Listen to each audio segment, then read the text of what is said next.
Sa paghingi ng proteksyon ng kampo ni Sara Duterte sa Supreme Court of the Philippines, muling lumilitaw ang tanong ng katarungan.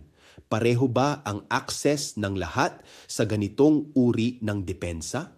Sa araw-araw na karanasan ng maraming Pilipino, ang due process ay mabagal, magastos, at kadalasang hindi naaabot ng karaniwang mamamayan.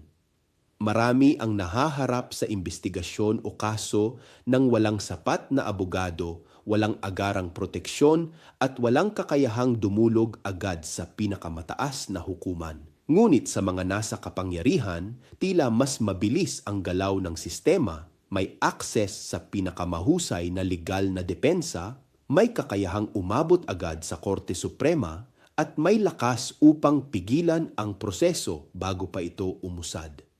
Kung ang batas ay para sa lahat, bakit tila mas madaling gamitin ito ng iilan? Ito ba ay patunay ng isang sistemang patas o isang sistemang mas mabilis kumilos para sa makapangyarihan kaysa sa karaniwang mamamayan?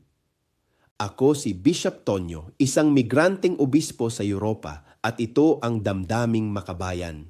Hanggang sa muli!